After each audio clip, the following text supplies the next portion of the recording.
السلام علیکم ورحمۃ اللہ وبرکاتہ۔ الحمد للہ نحمده ونستعینه ونستغفره ونعوذ باللہ من شرور انفسنا ومن سیئات اعمالنا نعوذ باللہ من شرور انفسنا ومن سیئات اعمالنا أشهد أن لا إله إلا الله وحده لا شريك له وأشهد أن محمدًا عبده ورسوله صلى الله عليه وعلى آله وصحبه وسلم اللهم صل على محمد وعلى آل محمد كما صليت على إبراهيم وعلى آل إبراهيم إنك حميد مجيد اللهم بارك على محمد وعلى آل محمد كما باركت على إبراهيم وعلى آل إبراهيم إنك حميد مجيد رب اشرح لي صدري ويسر لي أمري واحلل عقدة من لساني يفقهوا قولي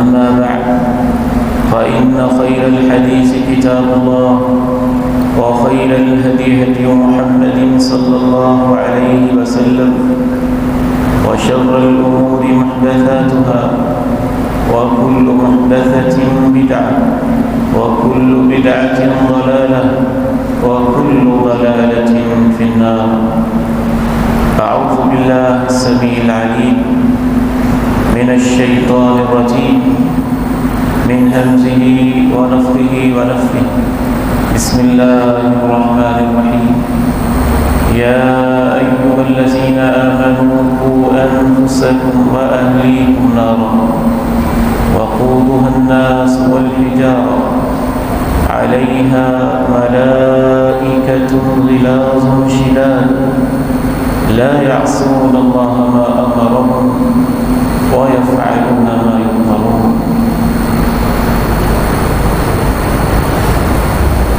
قابل قدر اور قابل احترام میرے بزرگوں، زندہ دل نوجوان بھائیوں، عزیز روحانی بیٹوں، حیا و عفت کی چادروں میں بہ کر اور ملبوس اسلامی ماں بہنوں اور بیٹیوں،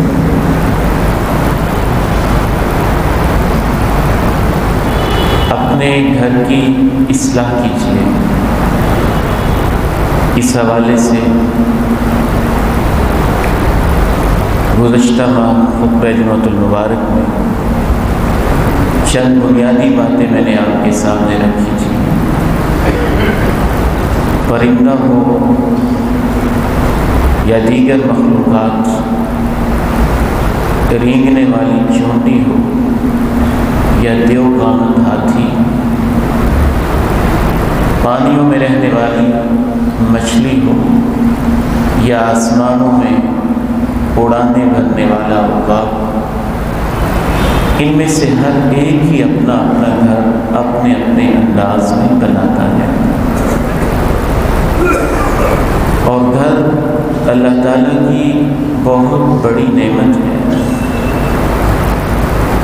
گھر کا چھین جانا اللہ کی طرف سے عذاب کی ایک شکل ہوتی ہے۔ اسی لیے رسول اللہ صلی اللہ علیہ وسلم نے ارشاد فرمایا السفر قطعۃ من العذاب، کہ سفر بھی عذاب کا حصہ ہوتا ہے۔ تم میں سے جب کوئی شخص سفر میں ہو، اس کی ضروریات پوری ہو جائیں، فلیعجل او یعجل الی اہلہ، تو جلدی گھر واپس آ جائے۔ جناب عقبہ نے نبی علیہ السلام سے پوچھا من نجات، اے اللہ کے پیارے نبی نجات کیسے ملے گی؟ پریشانیوں سے نجات، الجھنوں سے نجات، مصیبتوں سے نجات، بے چینیوں سے نجات۔ 3 نسخے بتائے، فرمایا امسک علیک لسانک اپنی زبان کو کنٹرول میں رکھو۔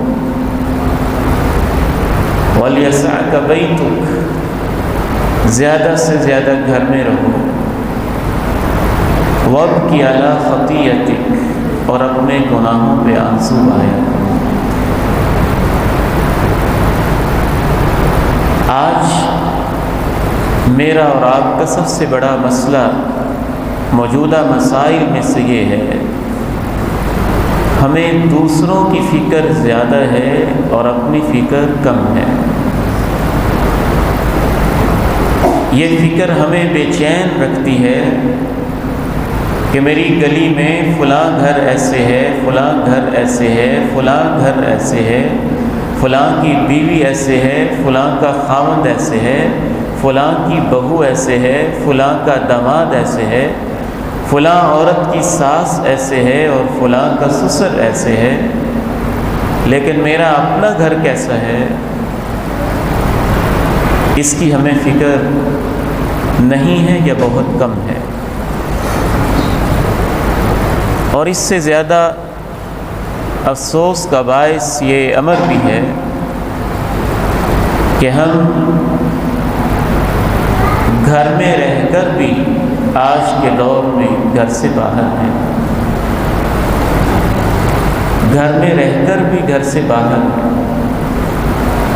جو شخص گھر میں آئے اور اپنے موبائل میں مست ہو جائے، جو گھر میں آئے اور واٹس ایپ کی چیٹنگ میں گم ہو جائے، جو گھر میں آئے فیس بک کے پیجز پہ کہیں گھومتا پھرتا رہے، گھر میں آئے اور ٹیلی ویژن کی سکرین پہ ہی مسلسل گھورتا رہے، وہ گھر میں رہ کر بھی گھر سے باہر،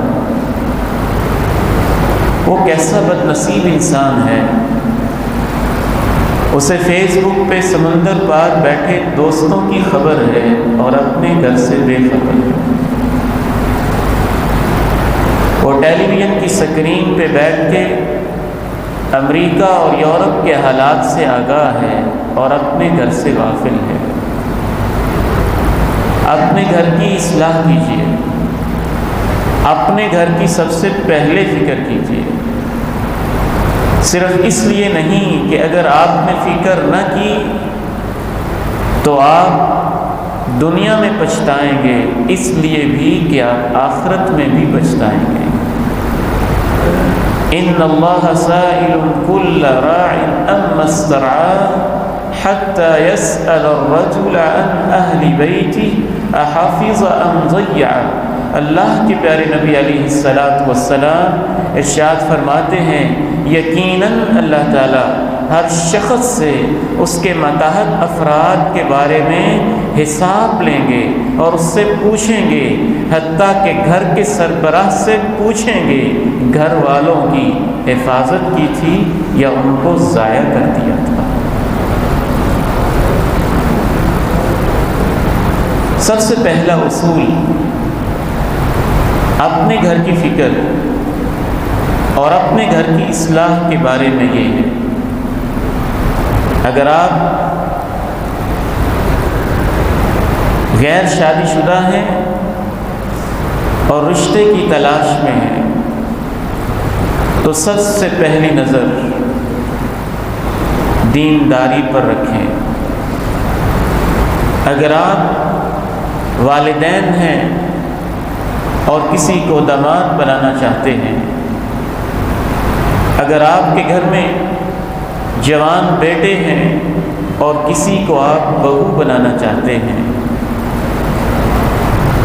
گھر کی اصلاح کا آغاز یہاں سے ہوتا ہے۔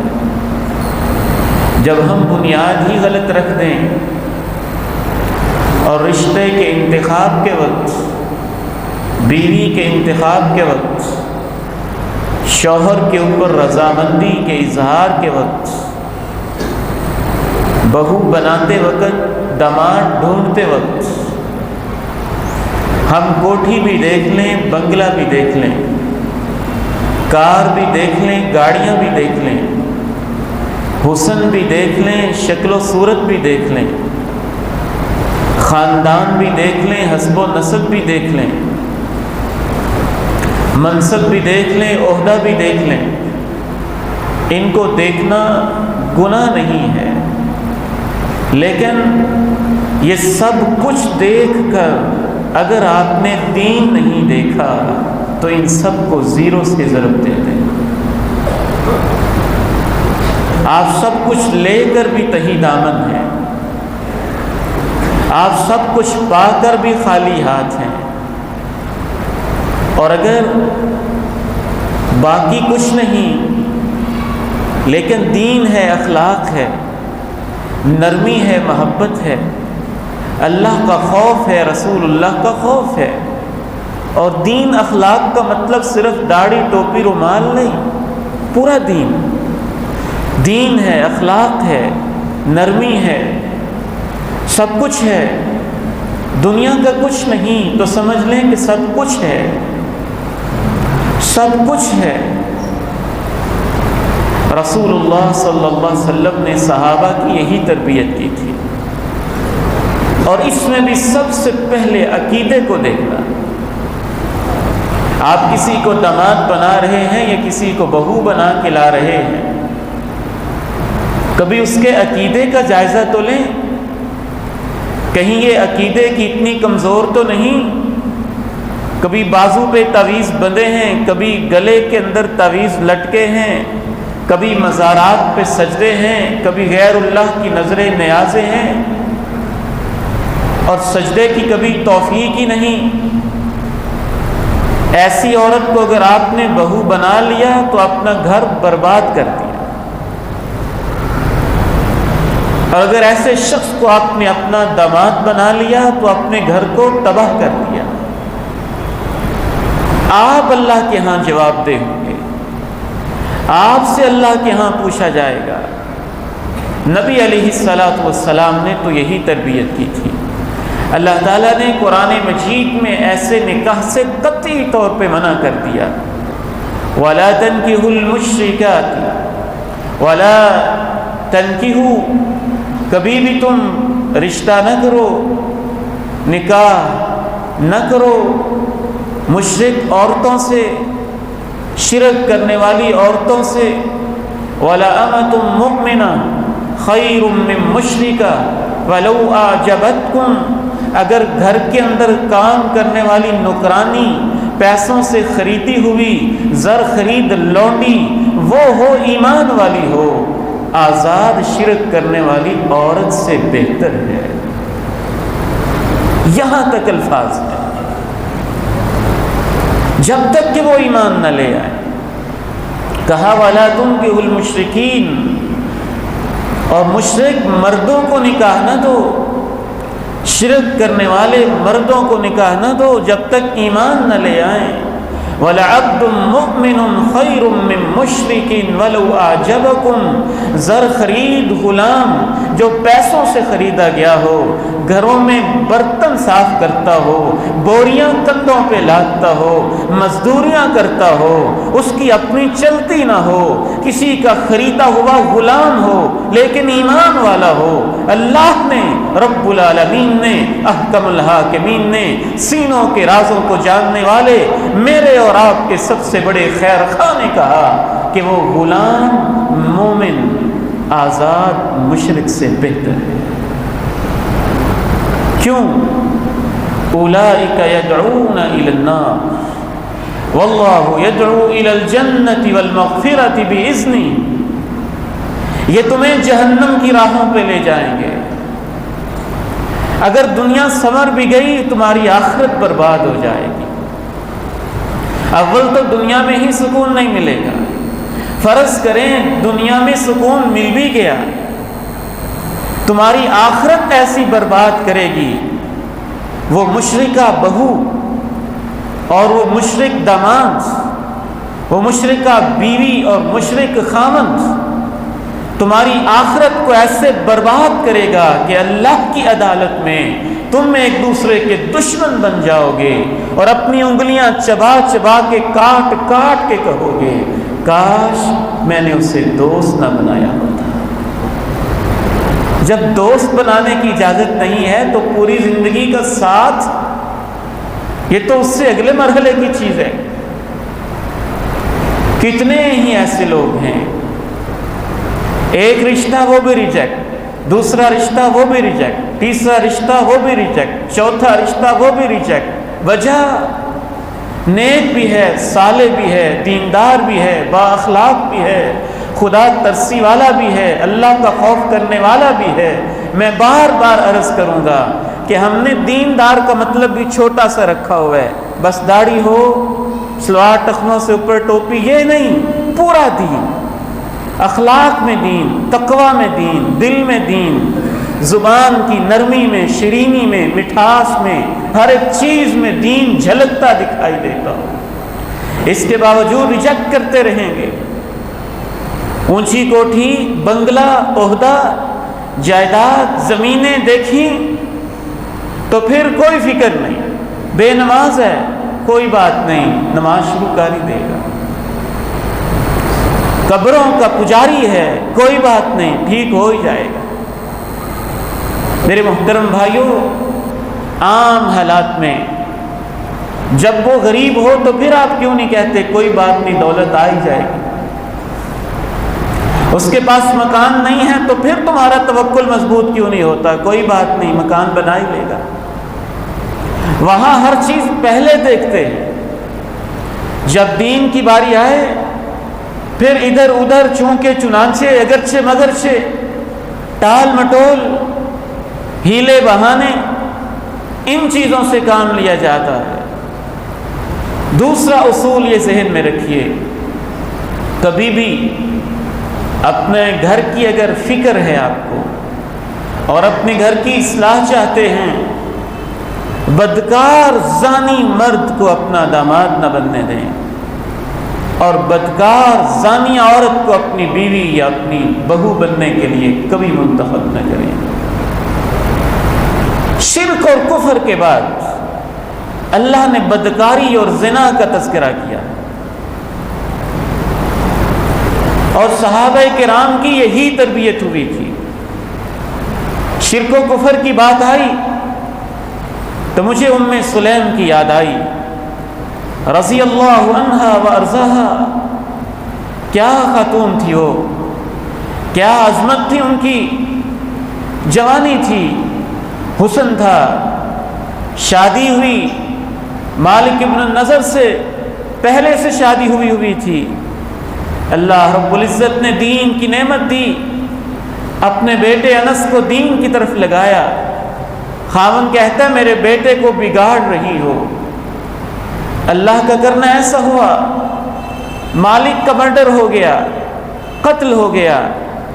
ام سلیم جوانی میں ہیں، خوبصورت ہیں، حسینہ ہیں، شادی ہو سکتی ہے، شادی کی عمر ہے۔ ابو طلحہ مالدار ہے، تاجر ہے، بزنس مین ہے، کہتا ہے اتنا سونا، اتنی چاندی، ایسی کوٹھی، ایسا گھر، بیوہ ہو کے بیٹھی ہو، میرے نکاح میں آ جاؤ۔ ام سلیم جواب دیتی ہیں ابو طلحہ تیرا گھر، تیری دولت، تیرا سونا، تیری چاندی، مجھے اس کی کوئی ضرورت نہیں، اگر میرا رشتہ چاہتے ہو تو کلمہ پڑھ لو، مسلمان ہو جاؤ، دائرہ اسلام میں داخل ہو جاؤ۔ وہ مرد تھا، اس نے سوچا ہوگا تھوڑا مال ہے، زیادہ دیتا ہوں عورتیں مان جائے گی، ایسے بہانہ بناتی ہے دین کا۔ کہا اتنا سونا، اتنی اور چاندی، اتنی اور جائیداد، اتنی اور چیزیں، میرا رشتہ قبول کر لو۔ کہا تمہاری دولتوں کو جوتے کی نوک پہ رکھتی ہوں، ابو طلحہ کلمہ پڑھ لو، میں اس پیغمبر کو ماننے والی ہوں، اگر تم کلمہ پڑھ لو گے میں حق مہر بھی لینا پسند نہیں کروں گی، تمہارا کلمہ ہی حق مہر ہوگا، تمہارا مسلمان ہونا ہی حق مہر ہوگا، تمہارا اسلام قبول کرنا ہی حق مہر ہوگا۔ جناب ابو طلحہ سوچنے پہ مجبور ہو گئے ہوں گے کہ یہ کیسا دین ہے جس کو ماننے والی ایک عورت ہر چیز کو ٹھکرا رہی ہے۔ انہوں نے غور و فکر کیا ہوگا، دین کے دلائل پہ سوچا ہوگا، توحید و سنت پہ سوچا ہوگا، قرآن کی آیات میں غور کیا ہوگا، پیغمبر کے صحابہ کو سٹڈی کیا ہوگا، پیغمبر کی ذات کو مزید قریب سے دیکھا ہوگا کہ یہ کون سی ہستی ہے جو عورتوں کے زاویہ نگاہ کو اس حد تک بدل کے رکھ دیتی ہے۔ سب کچھ دیکھنے کے بعد رہا نہیں گیا ہوگا، کہا ام سلیم تمہاری جیسی عظیم عورت سے رشتہ ہر صورت میں کروں گا، تمہارا دین بھی پسند ہے، تمہاری شخصیت بھی پسند ہے۔ کلمہ پڑھتے ہیں، مسلمان ہو جاتے ہیں۔ صحابہ کہتے تھے ہماری اسلامی تاریخ میں ام سلیم سے زیادہ قیمتی حق مہر کسی کا نہیں تھا۔ اسلام سے قیمتی چیز ہی کوئی نہیں۔ اس دور میں عورتوں کے بڑے بڑے حق مہر ہوتے تھے، رشتوں کی بڑی کمی ہوتی تھی، عورتوں کی شرح پیدائش آج جیسی نہیں تھی، کم تھی، جو کچھ مطالبہ کرنا چاہتی کر سکتی تھی، کہا نہیں کچھ نہیں چاہیے، اسلام قبول کر لو۔ پھر اللہ نے ان کی زندگی میں ایسی برکت دی، ایسی برکت دی، ایسی برکت دی، اور اس عورت کو بھی اللہ نے ایسی صابرہ شاکرہ بنایا۔ ایک بیٹا تھا ان کا عمیر، ایک پہلے خاوند سے بیٹا تھا انس۔ جب 10 سال کے ہوئے اپنے بیٹے کو اللہ کے نبی کی خدمت میں دے دیا، اے اللہ کے پیارے نبی میرا بیٹا تمہارا خادم ہوگا، بس یہ آپ کی خدمت کے لیے وقف ہوگا۔ دوسرا بیٹا عمیر، اس کو چھوٹے چھوٹے پرندے لے دیے، دل میں ان سے گھر بہلاتا، اور اللہ کے پیارے نبی اس خاندان سے اتنی محبت کرتے، کبھی عمیر آتے تو ان سے پوچھتے پیار محبت کے ساتھ، یا ابا عمیر ما فعل النغیر، یعنی ان کی نسلوں سے بھی محبت۔ تمہارے پرندے کا کیا حال ہے؟ پرندہ فوت ہو گیا، پھر پوچھا کیا حال ہے؟ جناب ابو طلحہ رضی اللہ تعالی عنہ، وقت گزرتا گیا، ان کا بیٹا بیمار تھا، سفر پہ جانا پڑا، سفر پہ روانہ ہو گئے۔ گھر میں ام سلیم اکیلی، اپنے بیٹے بچے کو سنبھالنے والی، وہ بچہ دم توڑ جاتا ہے۔ ابو طلحہ واپس آتے ہیں، پوچھتے ہیں بچے کا کیا حال ہے؟ کہتی ہیں فکر نہ کریں، اسکن پہلے سے سکون میں ہے، پہلے سے سکون میں ہے، بنتی ہیں سنورتی ہیں، خاوند کے ساتھ رات گزارتی ہیں۔ صبح ہو جاتی ہے، ام سلیم اپنے خاوند کو پاس بٹھا کے پوچھتی ہیں اے میرے شوہر نامدار، میرے سر کے تاج، ایک مسئلہ تو سمجھاؤ، اگر آپ کو کسی نے ادھار چیز امانت دی ہو اور پھر وہ ادھار چیز جو آپ نے لی تھی واپس لینے آ جائے تو کیا مالک کو ادھار مانگی ہوئی چیز واپس کر دینی چاہیے؟ ابو طلحہ کہتے ہیں کیوں نہیں، اللہ کی بندی کرنی چاہیے، مالک کی چیز ہے، ادھار ملی تھی، جب وہ مانگے واپس کرنی چاہیے۔ ام سلیم کہتی ابو طلحہ تمہارا بیٹا امانت تھا، مالک نے واپس لے لیا ہے، ہمارا بچہ اللہ کی امانت تھا، مالک نے واپس لے لیا ہے۔ ابو طلحہ ناراض ہو جاتے ہیں۔ ام سلیم گھر میں بیٹے کی میت پڑی تھی اور ہم نے رات میاں بیوی والا تعلق قائم کیا، یہ تم نے کیا حشر کر دیا ہے؟ کیا عظمت تھی اس خاتون کی، نہ جانے اس نے کیا کیا سوچا ہوگا کہ شوہر ہے، سفر سے آیا ہے، تھکا ہوا ہے، حالات کا مارا ہوا ہے، گھر سے پریشان گیا تھا، بیٹا بیمار ہے، آتے ہی اس نے پوچھا ہے بیٹے کا کیا حال ہے، میں کہوں گی فوت ہو گیا، پتہ نہیں بیچارے کی رات کیسے کٹے گی۔ اس کے اندر بھی ماں کی ممتا تھی، اس کا دل بھی پسیجتا تھا، اس نے بھی اپنے آنسوؤں پہ ضبط کیا ہوگا، اس نے بھی نہ جانے کیسے پتھر باندھ کے اپنے دل کو حوصلہ دیا ہوگا اپنے خاوند کی خاطر۔ ایمان والی عورتیں اس طرح کی عورتیں ہوا کرتی ہیں۔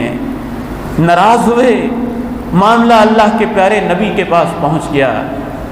اللہ کے نبی ناراض نہیں ہوئے، دعا دی، کہا ابو طلحہ میری دعا ہے تمہاری رات میں اللہ برکتیں کر دے، تمہاری رات میں اللہ برکتیں کر دے۔ اللہ پھر ایسی برکتیں کرتا ہے کہ اس نیک اور پاک باز عورت سے، اس کے بطن سے اور آگے اس کی اولاد سے اللہ ابو طلحہ کو 7 پوتے بیٹے ایسے دیتا ہے، اور ساتوں کے ساتوں ہی قرآن کے حافظ بنتے ہیں۔ وَلَأَمَةٌ مُؤْمِنَةٌ خَيْرٌ مِّن مُشْرِكَةٍ وَلَوْ أَعْجَبَتْكُمْ۔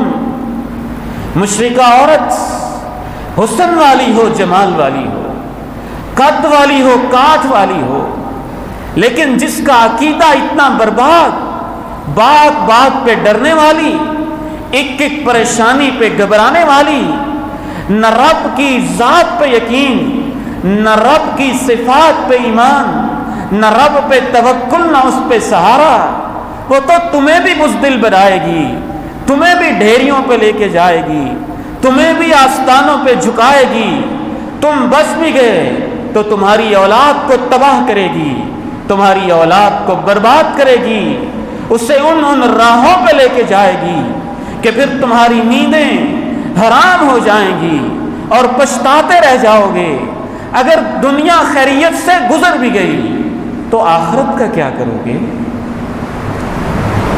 وہاں ایک دوسرے کے دشمن، والمؤمنون والمؤمنات بعضهم اولیاء بعض، مومن مرد مومن عورتیں ان کی سچی دوستیاں ہوتی ہیں، ان کے سچے تعلق ہوتے ہیں۔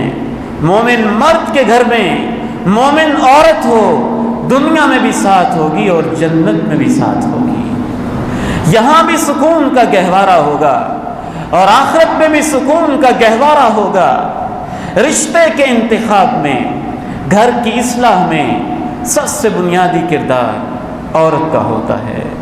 اگر آپ نے اس کا انتخاب ہی غلط کر لیا ہے تو پھر اس کا خمیازہ بھگتنے کے لیے تیار ہو جاؤ۔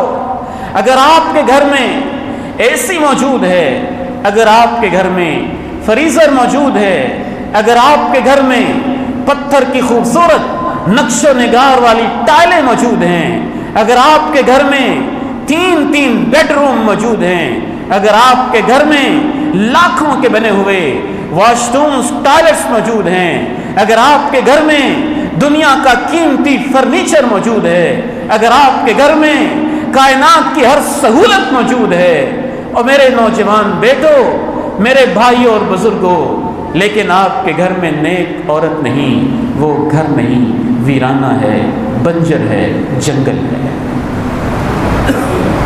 وہ گھر نہیں ہے۔ اللہ کے پیارے نبی ارشاد فرماتے ہیں الدنیا کلھا متاع، ساری دنیا ساز و سامان ہے، کہیں سونے کا سامان، کہیں چاندی کا سامان، کہیں ہیرے، کہیں جواہرات، کہیں فرنیچر، کہیں بیڈ روم، کہیں ڈرائنگ روم، کہیں رہائشیں، کہیں کوٹھیاں، کہیں بنگلے، کہیں روپے، کہیں پیسے، کہیں سونا اور چاندی کی کھنک چمک دمک، یہی دنیا ہے۔ وَخَيْرُ مَتَاعِ الدُّنْيَا الْمَرْأَةُ الصَّالِحَةُ، لیکن پوری دنیا ایک طرف ہو جائے، دنیا میں سب سے قیمتی چیز نیک بیوی ہوتی ہے۔ اگر آپ کے پاس وہ نہیں تو کچھ بھی نہیں۔ عقیدے کو دیکھیں، نظریات کو دیکھیں، ایمان کو دیکھیں، توحید کو دیکھیں، توکل کو دیکھیں، یقین کو دیکھیں۔ والد گرامی جہاں لیتے ہیں اللہ ان کی قبر کو جنت کا باغیچہ بنائے۔ فرمایا کرتے تھے بیٹے اللہ سے پوچھو، اللہ سے پوچھو رشتہ کون سا معیاری ہوتا ہے، اللہ سے پوچھو۔ سب سے پوچھتے ہو نا، رشتے کا انتخاب کیسے کریں؟ والد گرامی نے بھی قرآن میں کیا غور و فکر کیا تھا. کہتے بیٹے تمہیں بتاؤں مثالی رشتہ کیا ہوتا ہے. پھر انہوں نے قرآن کی آیت کھولی، زبانی نہ بتایا، قرآن کی آیت کھولی، آیت کھول کے کہا یہاں انگلی رکھو اور یہ آیت پڑھو. اس میں اللہ نے اپنے پیغمبر کو مثالی رشتہ بتایا ہے. ان یبدلہ ازواجا خیرا منکن مسلمات مؤمنات قانتات تائبات عابدات سائحات. کہا اللہ نے نبی کی بیویوں سے کہا اگر اللہ چاہے تو اپنے پیغمبر کو تم سے بھی بہتر بیویاں دے سکتا ہے. تم سے بہتر کیسے؟ ان میں یہ خوبیاں کمال درجے کی ہوں. مسلمات اللہ کی فرما برداری کرنے والی، مؤمنات اللہ پہ ایمان اور یقین رکھنے والی، قانتات اللہ کی رسول کی اپنے خاوند کی اطاعت کرنے والی، تائبات غلطی ہو جائے تو توبہ کرنے والی، عابدات مسلوں کو اپنے آنسوؤں سے تر کرنے والی، نمازیں پڑھنے والی، عبادت کرنے والی، سائحات روزے رکھنے والی. اللہ رب العزت نے اپنے قرآن میں ایسے رشتے کو مثالی رشتہ قرار دیا ہے. بالکل یہی صورتحال مردوں کی بھی تربیت ایسی ہی کی گئی. پہلی عرض کی تھی گھر کی اصلاح میں پہلی چیز عقیدہ ہے، نظریہ ہے، توحید ہے، توکل ہے، اطاعت ہے، اتباع سنت ہے. اس نہج پہ تربیت ہے کہ جو بھی ہو جائے اللہ کی بات ماننی ہے، اللہ کے رسول کی بات ماننی ہے.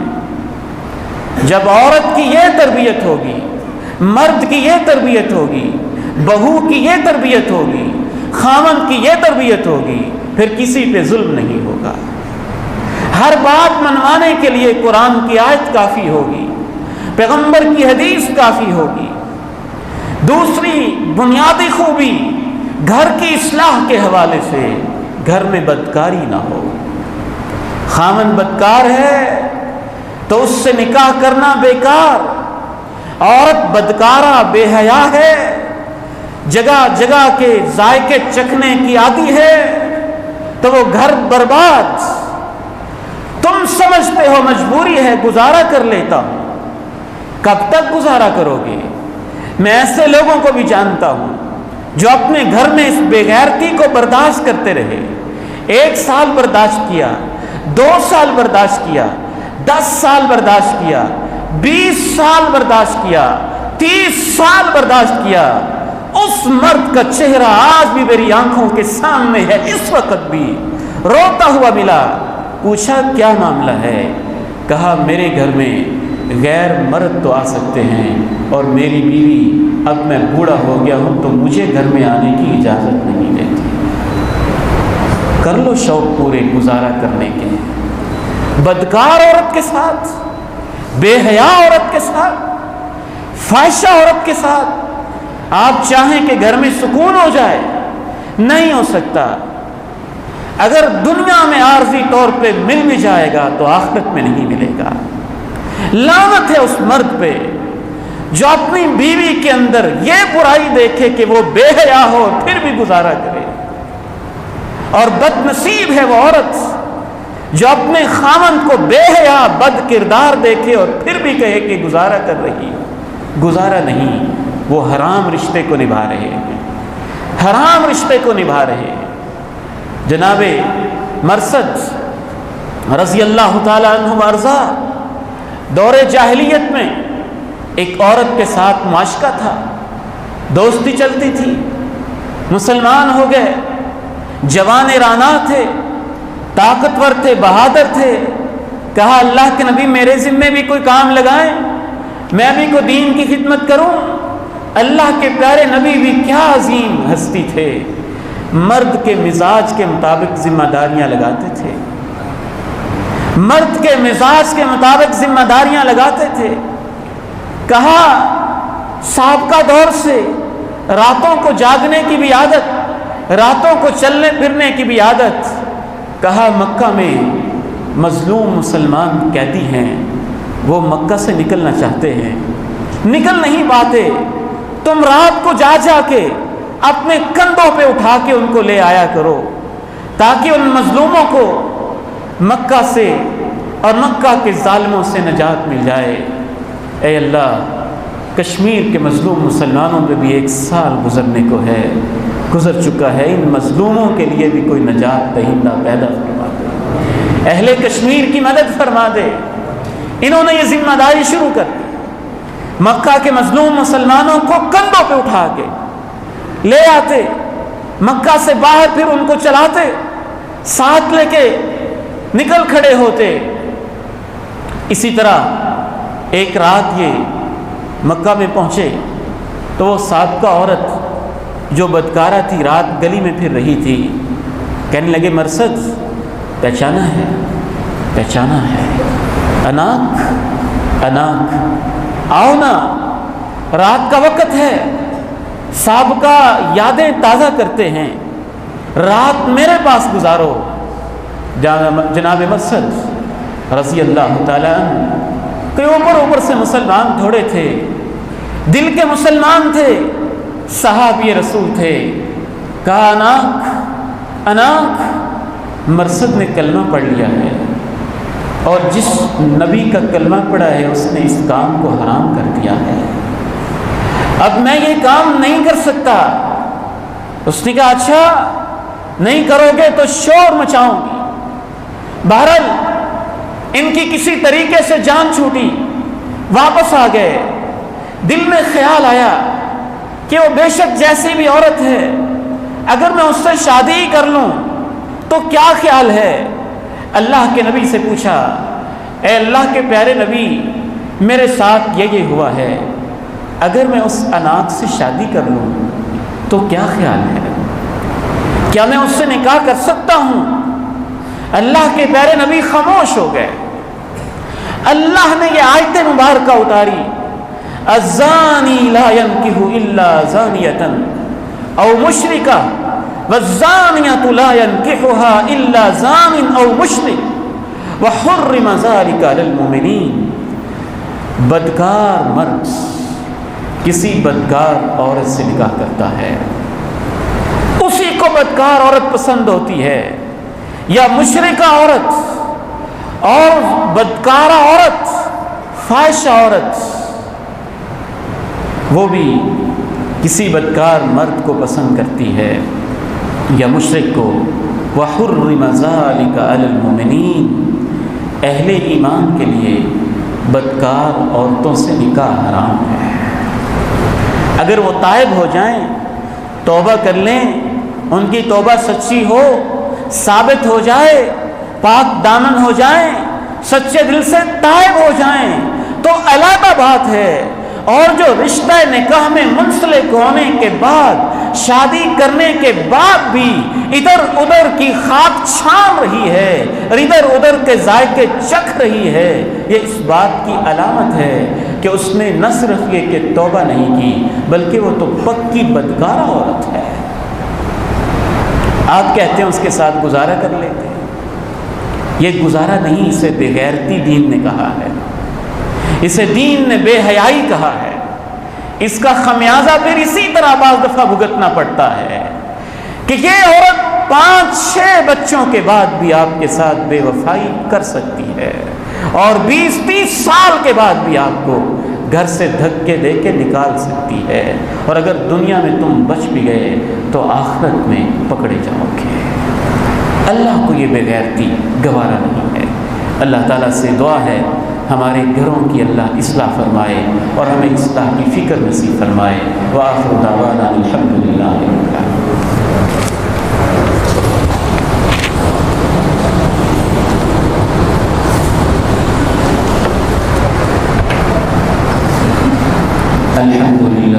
الحمد لله نحمده ونستعينه ونستغفره ونعوذ بالله من شرور أنفسنا ومن سيئات أعمالنا أشهد أن لا إله إلا الله وحده لا شريك له وأشهد أن محمدا عبده ورسوله صلى الله عليه وآله وصحبه وسلم. أعوذ بالله السميع العليم من الشيطان الرجيم من همزه ونفخه ونفسه. بسم الله الرحمن الرحيم. يا أيها الذين آمنوا قوا أنفسكم وأهليكم نارا وقودها الناس والحجارة عليها ملائكة غلاظ شداد لا يعصون الله ما أمرهم ويفعلون ما يؤمرون. ربنا آتنا في الدنيا حسنة وفي الآخرة حسنة وقنا عذاب النار. ربنا ظلمنا أنفسنا وإن لم تغفر لنا وترحمنا لنكونن من الخاسرين. ربنا هب لنا من أزواجنا وذرياتنا قرة أعين واجعلنا للمتقين إماما.